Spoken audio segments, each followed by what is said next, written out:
اللہ تبارک و تعالیٰ نے اسلام کو جب کامیابیاں اور کامرانیاں عطا کیں اور نبی پاک صلی اللہ تعالیٰ علیہ وسلم کے دین کو اللہ نے غلبہ عطا کیا تو 9 ذی الحج میں حج فرض کیا گیا۔ حج اس سے پہلے بھی کیا جاتا تھا، پرانی شریعتوں میں بھی حضرت ابراہیم علیہ السلام کے طریقے پر حج ہوتا تھا۔ پھر کفار مکہ نے، قریش مکہ نے اس میں کچھ غلط رسومات شامل کر دیں، کپڑے اتار کر معاذ اللہ کعبے کا طواف کرنا، قربانیوں کا گوشت خانہ کعبہ کی دیواروں سے ملنا اور بھی کئی بیہودہ رسومات اس پاکیزہ اور خوبصورت عمل کا حصہ بنا دی گئیں۔ پھر 9 ذی الحج کو حج فرض ہوا۔ نبی پاک صلی اللہ تعالیٰ علیہ وسلم نے حضرت ابو بکر صدیق کو امیر حج بنا کے رخصت فرمایا۔ دیکھیں کہاں کہاں محبوب انہیں اپنا نائب بناتے ہیں۔ اب 9 کو تو حضور نے حضرت ابو بکر صدیق کو امیر حج بنایا اور پھر اعلان فرمایا، جہاں جہاں مسلمان آبادیاں تھیں وہاں اعلان کر دیا گیا کہ آئندہ سال رسول پاک علیہ السلام خود حج کے لیے تشریف لے جائیں گے۔ اب ایک بڑی تعداد مسلمانوں کی جمع ہونے لگی۔ ذی قعدہ کے آخری ایام میں ہزاروں کی تعداد میں لوگ مدینہ شریف میں جمع ہو گئے۔ ظہر کی نماز کی ادائیگی کے بعد سیرت نگار کہتے ہیں کہ 28 ذی قعدہ تھی، نبی پاک علیہ السلام ظہر پڑھ کے حج کے لیے نکلے، اور جہاں آج ذوالحلیفہ ہے، ابیار علی جس جگہ کو کہتے ہیں، میقات مدینہ بھی کہا جاتا ہے، وہاں اللہ کے محبوب نے پہلے رات گزاری۔ وہیں پہ نبی پاک صلی اللہ تعالیٰ علیہ وسلم نے احرام باندھا، حضور تشریف لے گئے۔ یہ حج قران تھا۔ نبی پاک صلی اللہ تعالیٰ علیہ وآلہ وسلم کے ساتھ اس طرح لوگ امڑ کے آئے، جہاں جہاں سے لوگ تھے مسلمان وہ سارے جمع ہوئے حضور کے ساتھ اللہ کی بارگاہ میں حاضر ہونے کے لیے۔ 1,40,000 صحابہ، یہ ایک ہی دفعہ صحابہ کا اتنا بڑا مجمع جمع ہوا ہے، ایک ہی دفعہ۔ اور حضور علیہ السلام کی خواہش تھی کہ یہ سارے لوگ وہاں پہنچیں۔ محبوب کریم علیہ السلام 4 ذی الحج کو حضور علیہ السلام نے طواف کیا، صفا مروہ کیا، احرام نہیں کھولا، قربانیاں ساتھ تھیں، چونکہ یہ حج قران تھا۔ اللہ کے رسول صلی اللہ تعالیٰ علیہ وآلہ وسلم نے پھر 8 ذی الحج کو ظہر کی نماز جا کے منا کے میدان میں ادا کی۔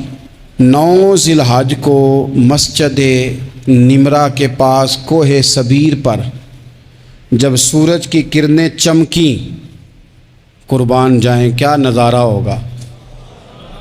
لبیک لبیک کی صدا آ رہی ہے، دے کون رہے ہیں؟ مدینے والے محبوب صلی اللہ علیہ وسلم۔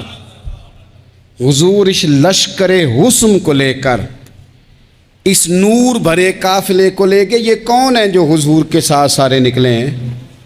یہ کون ہیں سارے؟ یہ وہ فیروز بخت سعادت مند لوگ ہیں کہ ان میں سے جس نے ایک دفعہ بھی ایمان کی حالت میں حضور کو دیکھا اور پھر خاتمہ بالخیر بالایمان کے ساتھ دنیا سے رخصت ہوئے، یہ وہ لوگ ہیں کہ ولی اگر 60 سال بھی سارا دن روزہ رکھے، ساری رات نفل پڑھے، ہر برائی سے بچے، لیکن پھر بھی کسی صحابی کے قدموں کی خاک تک کو نہیں پہنچ سکتا۔ اور صحابی زیارت سے بنتا ہے، ولی عبادت سے بنتے ہیں۔ نبی پاک صلی اللہ تعالیٰ علیہ وسلم کے وہ سارے صحابہ کون ہیں؟ الصحابہ النجوم، یہ حضور کی چاروں جانب یہ چمک رہے ہیں، انہیں خود میرے نبی پاک نے ستارے فرمایا ہے۔ ایک سمت علی، ایک سمت عمر، صدیق ادھر، عثمان ادھر۔ ان جگمگ جگمگ تاروں میں بھلا مہتاب کا عالم کیا ہوگا؟ اور ہر کوئی فدا ہے بن دیکھے تو پھر دیدار کا عالم کیا ہوگا؟ تو نبی پاک صلی اللہ علیہ وسلم نے یہ وہ موقع تھا، 9 ذی الحج میدان عرفات، حضور صلی اللہ علیہ وسلم نے ظہر کی نماز ادا فرمائی اور پھر کچھ توقف کے بعد حضور کے لیے اونٹنی پر کجاوا سجایا گیا، हुजूर अपनी कुस्वा नामी ऊँटनी पर सवार हुए, मेरे महबूब ने खुतबा देने का इरादा फरमाया। रब करीम ने इरशाद फरमाया, अल यौम अकमलतु लकुम दीनकुम, आज मैंने तुम्हारे लिए तुम्हारा दीन मुकम्मल कर दिया है। मुकम्मल हो गया दीन, इसके बाद कोई और दीन नहीं आएगा। इस आयत ने बता दिया कि हुजूर आखिरी नबी हैं, दीन मुकम्मल हो गया। अब किसी और पैगंबर की, रसूल की, दीन की, किताब की ज़रूरत बाकी। आज मैंने तुम्हारे लिए तुम्हारा दीन मुकम्मल कर दिया। और क्या खूबसूरत लफ्ज़ हैं कुरान पाक में, फरमाया व अतममतु अलैकुम नेमती, और आज मैंने तुम पर अपनी नेमतें तमाम कर दी हैं, नेमतें मुकम्मल कर दी। व रदीतु लकुमुल इस्लाम दीना, और अल्लाह फरमाते हैं मैंने तुम्हारे लिए दीन इस्लाम को पसंद किया है, ये मेरी रज़ा है, ये दीन इस्लाम तुम्हारे लिए पसंद किया है। कोई बंदा सारी ज़िंदगी मखलूक की खिदमत करे, सारी ज़िंदगी रस्तों से कांटे उठाए, सारी ज़िंदगी खैर का काम करे, किसी को तकलीफ़ ना दे, लेकिन अगर मुसलमान नहीं ना, अगर कलमा नहीं ना पढ़ता, तो उसकी सारी उम्र की खैर भी किसी काम की नहीं।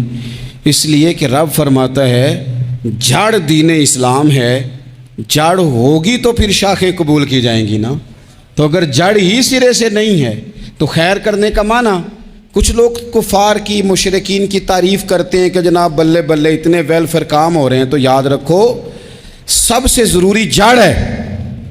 कुरान पाक में रब ताला ने मुनाफिकीन, मुशरिकीन और कुफार के आमाल की बुनियाद इस तरह की बताई है कि जिस तरह पत्थर पर थोड़ी गर्द पड़ जाए, ज़रा हवा का झोंका है या बारिश आए तो पत्थर साफ़ का साफ़ हो जाता है। इनके अमाल इस तरह के हैं। उस खैर का क्या मतलब कि जिस खैर में ईमान ही शामिल नहीं। जब तक बंदा मोमिन ना हो उसका कोई अमल भी अल्लाह की बारगाह में काबिल कबूल नहीं होता। ये आयत नाजिल हो गई, फरमाया दीन मुकम्मल हो गया। ओ मेरे भाइयों, खुदारा सोचो, कोई शय मुकम्मल नहीं दुनिया में, कोई शय भी। करोड़ों का मकान बना लो फिर भी कोई ना कोई नुक्स निकल ही आता है। कोई दुनिया में शय मुकम्मल है ही नहीं। अगर कोई शय मुकम्मल है तो वो मदीने वाले रसूल का दीन मुकम्मल है। मुकम्मल, जब हम कहते हैं ना मुकम्मल दीन, तो लोग समझते हैं तो शायद सादी सी बात है। ये वो वाली बात है जो दुनिया में कहीं नहीं पाई जाती। जब ये आयत नाजिल हुई थी ना, तो बुखारी में मौजूद है, एक बहुत बड़ा यहूदियों का आलिम हज़रत उमर फ़ारूक रदी अल्लाह ताला अन्हु से कहने लगा, ये जो तुम पर आयत नाजिल हुई है ना कि दीन मुकम्मल हो गया, ये अगर हम पर नाजिल होती ना, तो जिस दिन ये आयत नाजिल हुई होती हमने हर साल उसी दिन को ईद बना लेना था कि दीन मुकम्मल हो गया। अल यौम अकमलतु लकुम दीनकुम, दीन मुकम्मल हो गया। हम तो ईद बना लेते। तो हज़रत उमर कहने लगे हम पर भी बड़ा फजल है। जिस दिन आयत नाजिल हुई थी अरफा का दिन भी था और जुमे का दिन भी था। एक नहीं दो ईदें थी मुसलमानों की, दो ईदें थी मुसलमानों की, दो। अजीज़ भाई, दीन मुकम्मल अल्लाह ने दिया। और हज़रत अब्दुल्ला इब्न अब्बास रदी अल्लाह ताला अन्हु ने तो एक मकाम पे इसका जिक्र भी कर दिया। जब उनसे किसी यहूदी ने कहा ना ये आयत हमें मिलती तो हम ईद मनाते, तो फरमाया तुम एक मनाते ना, हमारी दो थी उस दिन। जुम्मा भी तो मुसलमानों की ईद का दिन है ना। बहुत सारे लोग हैं बेचारे जो कहते हैं इस्लाम में ईदें सिर्फ दो हैं, और वो भी सिर्फ परेशानी उन्हें ईद मिलादुन नबी वाले दिन होती है, उसके आगे पीछे नहीं होती। हालांकि नबी पाक अलैहिस्सलाम ने कहा हर जुमा भी ईद है, खुद हुजूर ने फरमाया, लेकिन वो अड़ जाते हैं कि नहीं ईदें सिर्फ दो ही हैं। भाई आप ये कह सकते हैं कि इस्लाम की मारूफ ईदें दो हैं, अपने माना और मफहूम के लिहाज से जिसको यौम ईद कहा जाए वो ईदें दो हैं। तो नबी पाक सल्लल्लाहु ताला अलैहि वसल्लम ने मैदान अराफात में खुतबा दिया। ये जो वाज़ व नसीहत है ना, खुतबा तकरीर, ये दुनिया कर रही है, करती रहेगी, करती चली आएगी, और इसको मेरे नबी पाक अलैहिस्सलाम ने पसंद फरमाया। खैर की बात करने वाले को हुजूर ने दुआ दी। महबूब फरमाने लगे अल्लाह जो मेरी हदीसें याद करके आगे पहुँचाए उसके चेहरे को तरोताज़ा रखना। ये इबलागे दीन बहुत बड़ी बात है अगर कोई खुलूस नीयत से करे। लेकिन कायनात अर्ज़ी में वो जो हुजूर का खुतबा हज्जतुल विदा है, वो दस्तूर है, वो मंशूर है। इंसानी हुकूक पर उससे बड़ा चार्टर ना पहले कभी था نہ قیامت تک دوبارہ بن سکتا ہے۔ اس کو خطبہ حجۃ الوداع کیوں کہتے ہیں؟ ایک تو مطلب یہ کہ حضور نے یہی آخری حج کیا، اور دوسری بات یہ تھی کہ اس خطبے کے تھوڑے ہی عرصے بعد میرے نبی پاک نے وصال ظاہری فرمایا، اور اس خطبے کو رسول پاک صلی اللہ تعالیٰ علیہ وسلم نے شروع کہاں سے فرمایا؟ یہ خطبہ دیکھیں شروع